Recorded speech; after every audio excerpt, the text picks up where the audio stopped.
धैर्य पूर्वक चलो, उकताओ मत, जीवन बीत जाए तो भी निराशा नहीं। भजन कर रहे हैं, कोई गलत आचरण तो नहीं कर रहे जिसमें हम संशय करें। इससे बढ़कर के बढ़िया कोई काम तो है नहीं। इसलिए अगर ऐसा कोई हमें कार्य दिखाई देता कि भजन से बढ़कर कोई बढ़िया काम, तो इसको रोक करके उसको करके देखते। सबसे बड़ा कार्य, सबसे महामहिम कार्य मनुष्य जीवन का भजन करना है, वो हम कर रहे। प्रभु मिले ना मिले, हम भजन नहीं छोड़ने वाले। धैर्य पूर्वक बुद्धि को वश में कर लो। इस बात के लिए तुम्हें कभी वो विचलित न करे कि मुझे शांति नहीं मिली, आनंद नहीं मिला, भगवत साक्षात्कार नहीं हुआ, दिव्य स्वप्न नहीं आते, दिव्य महापुरुषों का संभाषण नहीं मिला, अभी हमें लीला दर्शन नहीं हुआ। बिल्कुल आप शांत रहिए, ये आगे से आगे आपको मिलता। और आपको एक आंतरिक बात बता दें, परमार्थ में प्रभु इसलिए आपको आपके सद्गुणों का अनुभव नहीं होने देते कि आपको अहंकार आ जाएगा। जैसे जैसे सद्भावना भजन बढ़ता है, वैसे वैसे अपने में हे भाव आता है, मैं कितना नीच हूं, जैसे भजन करना चाहिए वैसा भजन नहीं होता। ये प्रभु की कृपा होती है कि अपने में अहंकार ना कर दैन्यता आए, और भजन जितना बढ़ाओगे उतने ही भजन की भूख बढ़ती चली जाएगी। कभी आपको ऐसा नहीं आएगा कि मैं बहुत भजन करता हूं। जब आपको बात आएगी तो हृदय से आएगा कि जैसा भजन होना चाहिए वैसा नहीं होता। ये सच्चे भजनानंदी का लक्षण है। उसका हृदय बोलेगा चल रहा है, बस एक क्रिया मात्र चल रही, जैसा होना चाहिए वैसा नहीं हो रहा, क्योंकि उसके सामने वो महापुरुष हैं जो प्रेम रस में डूबे हुए हैं। देख रहा है उनकी स्थिति को, तो उसको अपनी स्थिति बहुत लघु लग रही है। प्रभु अहंकार अपने जनों में नहीं आने देते। संसार का महत्व हट रहा है, प्रभु का भजन बढ़ रहा है, यही हमारा परम लाभ है, परम सिद्धि है। तो शनै शनै रूपर में तो धीरे धीरे तुम विषयों को छोड़ो। शनै शनै क्यों कह रहे? जैसे सेवक जी कह रहे सहित सहित बाढ़ है भगति। आज से एकदम ये नहीं ये नहीं ये नहीं ये नहीं, 1 2 दिन 4 दिन 5 दिन फिर उसी में गिरोगे, ऐसे नहीं। एक एक विषय को समझते जाओ धीरे धीरे, और जो छोड़ते जाओ उसे दोबारा पकड़ो मत। जैसे क्रमशः धीरे धीरे आपको बाजार का नहीं पाना, लंबा समय 1 वर्ष का दिया, मतलब गया, इस जीवन में दोबारा नहीं पाना है, गया। यह हम उन उपासकों को कह रहे हैं जिन्होंने भगवत प्राप्ति का दृढ़ निश्चय करना है या कर चुके हैं, जो सीधे लक्ष्य बना चुके हैं इसी जन्म में भगवत प्राप्ति। अब आपको 2 टाइम ही केवल भोजन करना है, एक 11 से 12 के बीच में, और एक 8 से 9 के बीच में, बस। फिर नहीं लेना, कुछ नहीं लेना। ये रसेंद्री का संयम प्रारंभ हुआ। महापुरुषों से सुना है कि आपकी और इंद्रियां सब वश में हो, रसेंद्री वश में ना हो तो आप जितेंद्री नहीं माने जाओगे। अगर रसेंद्री वश में तो स्वाभाविक सारी इंद्रियां अपने आप वश में हो जाएंगी। वनवासी को रसेंद्री पर विशेष अधिकार कर लेना चाहिए। हम लोग रसेंद्री को एकदम छूट दे देते हैं और सोचते हैं अन्य इंद्रियों पर हम अपना शासन कर लेंगे। असंभव। मूल है रसेंद्री, रसेंद्री को सुधार लो, सब ठीक हो जाएगा। इसी से सब है। तो रसेंद्री सुधारने के लिए जैसे जैसे आपके कदम बढ़ रहे, जैसे जैसे महापुरुषों के द्वारा सिद्धांत हमारे सामने आते जा रहे, जो जो कदम बढ़ाते जाएं, बिल्कुल आगे आप बढ़ाइए, पीछे मत हटाइए। कोई भी परेशानी है, 1 हफ्ता 10 दिन, बस औषधियों के द्वारा उसे क्रॉस कीजिए, उस समय को खत्म। फिर इसके बाद आपको वो, अगर आप कमजोर हैं तो फिर आप बार बार गिरेंगे, फिर बात नहीं बनेगी। एक बार आपने शासन किया इंद्री पर, बस चढ़ते चले जाओ।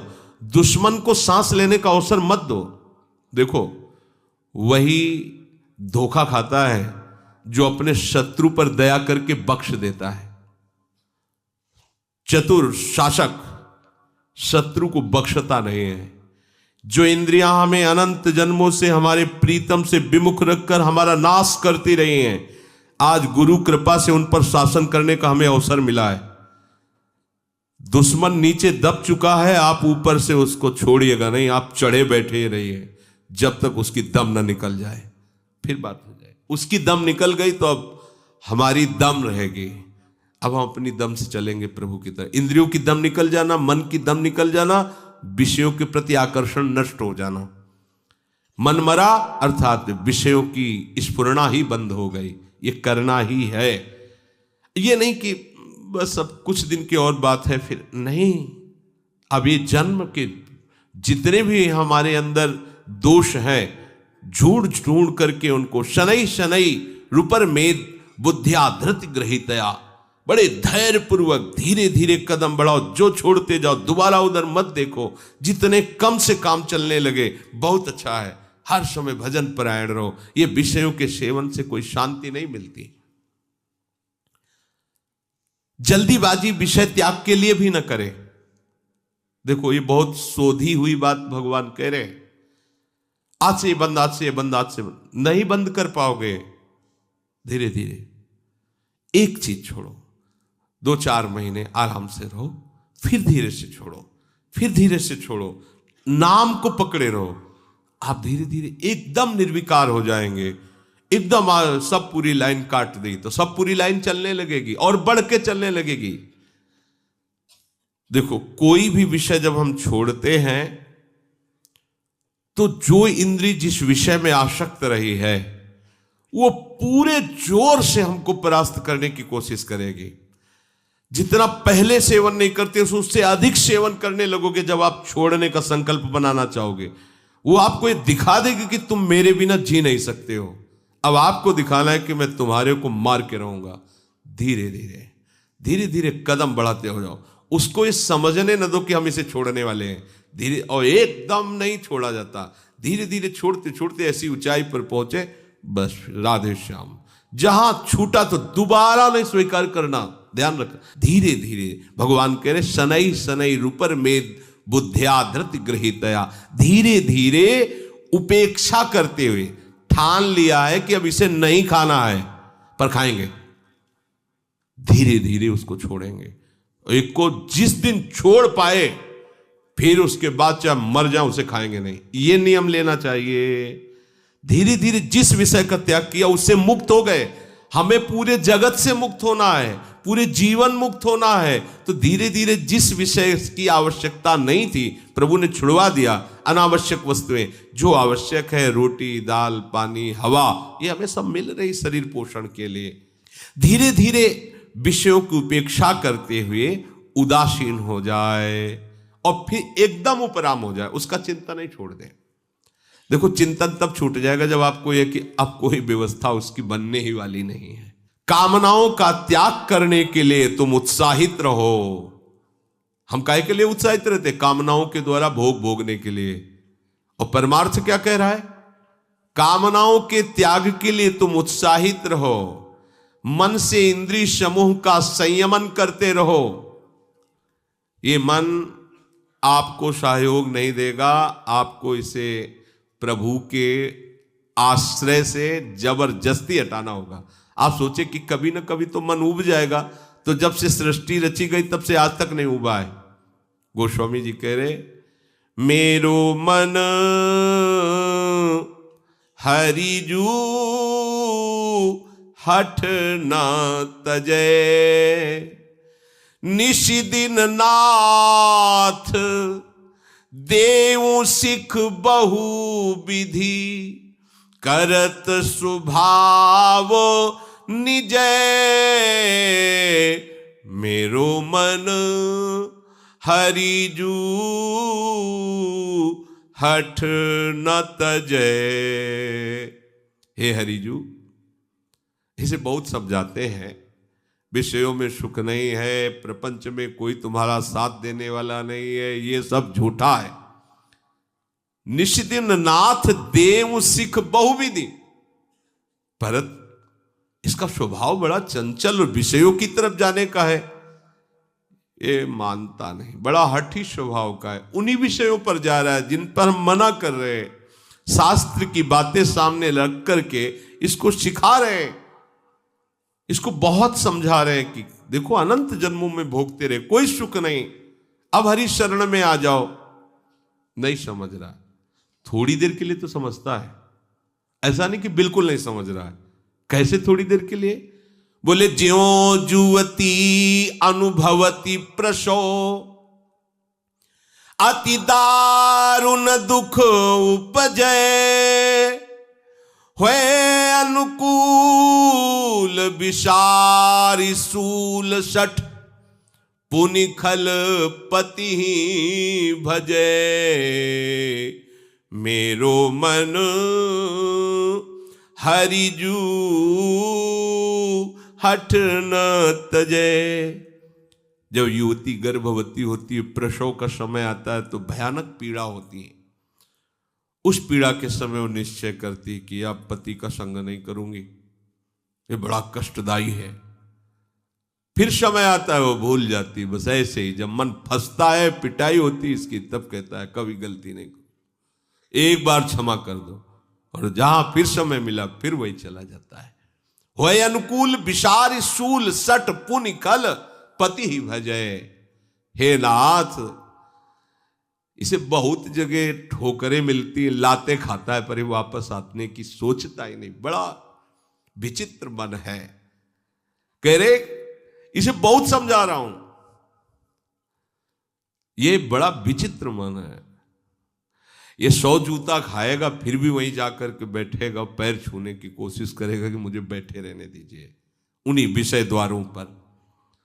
लोलुप भ्रम ग्रह पशु ज्यों जहां तहां सिर पद त्राण बजे। पद त्राण जूता को कहते हैं, सिर पद त्राण बजे। जूते का प्रहार खोपड़ी में खाकर फिर भी 100 जूता खाए, तमाशा घुस के देखे जाए। गांव की कहावत में ये मन की दशा ऐसी है, ये विषय लोलुप मन बार बार। आप देखो 5 मिनट के अपराध में पूरे जीवन के लिए सजा हो जाती है। 5 मिनट के मन के अधीन होने पर ऐसी क्रिया बन जाती है जिसका परिणाम होता है पूरे जीवन की आजीवन कारावास। सोचो 5 मिनट हम नहीं संभाल पाए तो आजीवन हमको दंड भोगना पड़ा। और अगर ये जन्म नहीं संभाल पाए तो हमें कितना बड़ा दंड मिलेगा। आप यही की बात समझना। अच्छा, आपको लगता है कि हमारी कोई बात जान नहीं रहा, हमें तो कोई सजा नहीं मिली, हम तो यहां स्थूल कानून है। एक सूक्ष्म अदालत है जिसमें किसी गवाही की जरूरत नहीं है, किसी रिपोर्ट की जरूरत नहीं है, किसी भी वकील की जरूरत नहीं है। बिना वकील के, बिना गवाही के, बिना किसी कानून के अपने आप वो आपको सिस्टम पहुंचा देगा उसी दंड पर। एक 5 मिनट की गलती जीवन की खुली तो आजीवन कारावास, और आजीवन पूरा तुमने बर्बाद किया भगवत विमुख होकर, तो इसका दंड यमपुरी में मिलेगा। ये कल्पों में मिलता है, कल्पों में। बोले 5 मिनट की गलती के कारण तुम्हें आजीवन कारावास, और पूरे जीवन भगवत विमुख रहकर गंदे आचरण करते रहे, कोई नहीं जाना माना, निकल गए यहां से तो निकल गए, लेकिन वो सूक्ष्म अदालत जो यमपुरी है वहां तुम्हें कल्पों की सजा होती है। वहां ये तुम्हें लगता होगा कल्पों की कैसे? ऐसे ही जैसे 5 मिनट के गंदे आचरण का फल आजीवन कारावास, ऐसे ही पूरा जीवन तुम्हें भगवत भजन के लिए दिया गया था, अपने उद्धार के लिए दिया गया था, और तुमने मनमानी धर्म विरुद्ध आचरण किए। तो फिर धर्मराज जो भगवान के परम महाभागवत भक्त हैं, वो फिर इसका निर्णय करते। 1 सेकंड में करोड़ों जीवों का निर्णय हो जाता है। 1 सेकंड में करोड़ों जीवों का। वो ऐसी थोड़ी सरकार कि वहां कंप्यूटर चलाना पड़े, नहीं। हाँ भाई वकील तुम बोलो, वो बोलो, नहीं। वहां तो 1 सेकंड में करोड़ों जीवों का हिसाब होता है। पूरी सृष्टि का न्यायालय है वो, पूरी सृष्टि का, और लगातार चलता ही रहता है वहां। और वहां मरना है नहीं, वहां केवल दंड ही दंड है, भोगना ही भोगना है। सांस लेने का भी सुख नहीं है। भयभीत हो जाओ जैसी हित हरिवंश हित सजनी स्वरूपा महाप्रभु ने ये कहा, बहुत बड़ी बात कह दी। प्रिया प्रीतम के सुख का वर्णन करने वाले महापुरुष थोड़ा सा संकेत, जय सीत हरिवंश नरक गति दुर्बर। नहीं मानता है मन। हम अपनी इंद्रियों की गंदगी ये साफ करें, जो इंद्रियां बार बार गंदे विषयों की तरफ जा रहे हैं। और इसकी सफाई के लिए समर्थ है नाम। नाम, निरंतर नाम, भूलिए मत, घाटा मत कीजिए। ये परम धन है, सच्चिदानंदमय। त्रिकाल में भी, महाप्रलय में इस नाम का नाश नहीं होता। ये सुरक्षित रहेगा, आप जहां भी होगे आपके पास रहेगा, ये आपकी सुरक्षा करेगा, आपको सुख प्रदान करेगा। ये आपका बल है, ये नाम ही बल है। वो बड़े अभागी हैं जो इस बल को न रखकर और बल को रखते हैं। अपबल, तपबल और बाहुबल, चौथो बल है दाम। सूर किशोर कृपाते सब बल, हारे को हरि नाम, ये है सब बल। पर जो इधर से हार गया है जगत की तरफ से, थक गए प्रभु, मेरे नेत्र, मेरे हाथ, मेरे पैर, मेरी बुद्धि, मेरा बल सबने साथ छोड़ दिया, तब ये नाम का बल पकड़ा जाता है। अभी आप थोड़े बारे कोई न कोई बल का आश्रय लिए, इसलिए नाम को भूल जाते नहीं। कैसे भूल सकते हैं? महाबल नाम है, तत्काल रक्षा करता है, सर्व सामर्थ्यशाली है। अपने लोग इतनी महामहिम नाम की महिमा सुनकर के भी प्रीति नहीं कर पा रहे। दुर्भाग्य नहीं तो और क्या है। नाम को छोड़कर और कुछ बोलते हैं, और कुछ सोचते हैं, और कुछ चिंतन करते हैं, राग द्वेष का चिंतन करते हैं, भोगों का चिंतन करते हैं। अभी मूढ़ता छोड़ नहीं पा रही, हमारी बुद्धि इस मूढ़ता को नहीं छोड़ पा रही। तो भगवान कह रहे छोड़ो, श्री भगवान कह रहे बुद्धि में ऐसा धैर्य रखो, धीरे धीरे इन विषयों को छोड़ते चले जाओ, इनसे उपराम होते चले जाओ। एकमात्र अपने आराध्य देव युगल सरकार में सम्यक रूप से बुद्धि की स्थापना कर दो। धीरे धीरे विषय छोड़ने की बात कही गई। एकदम उकताया हुआ आज छोड़ा, 10 दिन बाद फिर उसी में गिर गए, ऐसा नहीं। क्रम से धीरे धीरे जितना पैर आगे बढ़ाओ, फिर पीछे मत हटाओ। जो छूटा उसे दोबारा सेवन मत करो। वो हमारा जीवन नहीं है, उसके बिना हमारा जीवन चल जाएगा, लेकिन प्रभु के बिना हमारा जीवन नहीं चलेगा। संसारी आदमी का जीवन प्रभु के बिना चल रहा है, ऐसा अनुभव में आता है उसको। रुपया नहीं तो जीवन नहीं, रिश्ते नाते सने संबंधी नहीं तो हमारा जीवन नहीं, भोग सामग्री नहीं तो जीवन नहीं। तो फिर क्या आत्महत्या कर ले? यही हो रहा है। लेकिन वास्तविक बात है, प्रभु नहीं तो हमारा जीवन नहीं, उन्हीं से हमारा जीवन। जब ये समझ जाओगे तो ये बात नहीं आएगी कि मैं अपने शरीर को नष्ट कर दूं। आपका हृदय किसी भी परिस्थिति, किसी भी समस्या में हो, आनंदित रहेगा, क्योंकि आपके जीवन धन आपके साथ है। और वो जीवन धन कौन है? जो अनंत ब्रह्मांडों के स्वामी। तो कमी क्या? फिर क्या कमी? फिर उदासता कैसी रहेगी? फिर निराशा कैसी रहे? समझो इस बात को। बुद्धिया धृत ग्रहीतया, उपासक जब साधना करता है, उपासना करता है, तो उसको काम क्रोध की ऐसी चोट लगती है कि घबराता है, उकताहट पैदा होती है। जल्दी भगवत साक्षात्कार हो जाए, झंझट खत्म हो। क्योंकि आसपास से उसको इतना ताप लगता है विकारों का कि वो सोच ही लेता जल्दी से भगवत प्राप्ति हो। हाँ, अभी 3 दिन हुए, नहीं हुई, पता नहीं इस मंत्र में ताकत है कि नहीं है, इस साधना में है कि, छोड़ो, दूसरी पकड़ो, तीसरी पकड़ो। नहीं नहीं, ऐसे नहीं चला जाता परमार्थ में। ये भगवत मार्ग है, धैर्य पूर्वक चला जाता है। बुद्धिया धृति ग्रहीतया, कभी भी इस मार्ग में निराशा हमें लानी ही नहीं है। बहुत ध्यान से सुनना। भजन करते समय, ध्यान करते समय, भगवत आराधना करते समय हमारे हृदय में ये माया जनित प्रेरणा आएगी। देखो ना, इतने दिन करते हुए तुम्हें क्या लाभ मिला, वो आपको इधर से हटाएगी। ये माया का क्षेत्र है। ये जो विचार आ रहे, इतने दिन हो गए तुम्हें भजन करते, ब्रह्मचर्य रहते, तुम्हें साधन करते, क्या मिला? और देखो ना इन लोगों को, कितने आनंदित है, विषयों में खेल रहे हैं, जो चाहे वो भोग रहे हैं, जो चाहे वो खा रहे हैं, कितनी मौज मस्ती है। और इतने दिनों से हम ये संयम, ये संयम, ये संयम, मिला क्या यार? जिंदगी तो वैसे ही जलते हुए जा रही। ये प्रेरणा करेगी माया, ये भ्रम पैदा करेगी। अभी भगवत प्राप्ति तो हुई नहीं, कोई आनंद तो आया नहीं, आगे क्या होगा जब इतने दिनों से नहीं आया है। इस बात को लेकर साधक को माया अपने में आकर्षित करती है। देखो उधर नहीं मिला ना, इधर तुरंत देंगे, ये भोग भोग लो, ये देख लो, ये सूंघ लो, ये खा लो, ये पी लो, और साधक भूल कर बैठता है। जो असावधान साधक है वो चख लेता है, फिर जो जहर चढ़ता है वासना का, फिर उपासना में प्रवेश ही नहीं हो पाता। साधक को सावधान रहना है कि हम भजन का अभ्यास जो कर रहे हैं यही सिद्धि है। बार बार वही बात समझाई जा रही, आपको उकताने की जरूरत नहीं, घबराहट नहीं, निराशा नहीं, उकताना नहीं है, धैर्य रखना है। बिल्कुल साधन में सफलता नहीं मिल रही, बहुत समय तक सफलता नहीं मिल रही, अर्थात कोई दैवी संपत्ति नहीं दिखाई दे रही, कोई भगवत आनंद नहीं लग रहा, फिर भी सत्य है नाम, सत्य है धाम, सत्य है भगवत मार्ग, चुपचाप चलते रहो, तुम्हारे अशुभों का नाश हो रहा है, तुम्हें पता नहीं चल रहा है। तुम्हें विफलता दिखाई दे रही लेकिन उसमें सफलता है, तुम्हें समझ में नहीं आ रहा। माया में सफलता दिखाई दे रही लेकिन तुम विफलता है, तुम्हें समझ में नहीं आ रहा।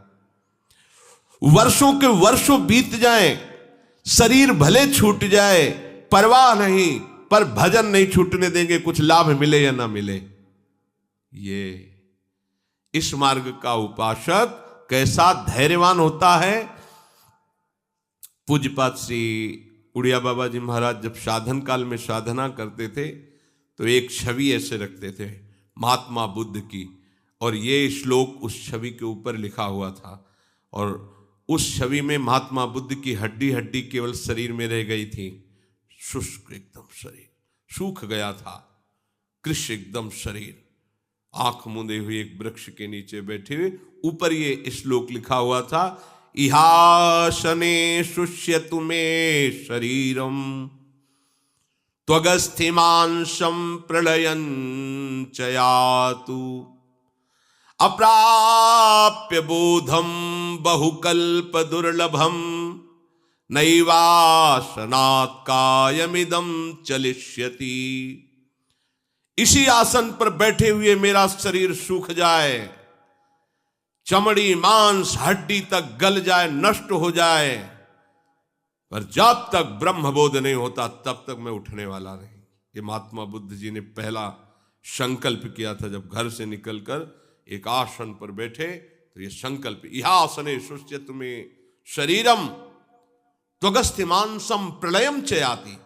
ये त्वगेंद्री, ये अस्थि, ये मांस, ये सब गलित हो जाएं, तो भी जब तक भगवत साक्षात्कार नहीं होगा, ब्रह्मबोध नहीं होगा, तब तक मैं इस आसन से उठने वाला नहीं। बहुकल्प दुर्लभम, जो बहुत कल्पों में नहीं प्राप्त होता, अगर वो इसी जन्म में प्राप्त हो जाए तो कितना सस्ता होता है। हम महीने, 2 महीने, 4 महीने, 6 महीने में घबराने लगते हैं, कोई हमारे को दिव्यता अनुभव में नहीं आ रही। राधा राधा बोल रहे हो, धाम में रह रहे हो, धाम के आश्रित हो, भगवत मार्ग में चल रहे हो, ये तुम्हें दिव्यता नहीं दिखाई दे रही? तुम्हारी पशुता नष्ट हो गई, तुम्हारी आसुरी वृत्ति नष्ट हो गई। देखो ना, लोग असुर भाव को प्राप्त हो रहे हैं। असुर भाव किसे कहते हैं? जो शास्त्र की आज्ञा न माने, माता पिता का अपमान करे, मदिरा मांस आदि का भक्षण करे, मनमानी व्यभिचार करे।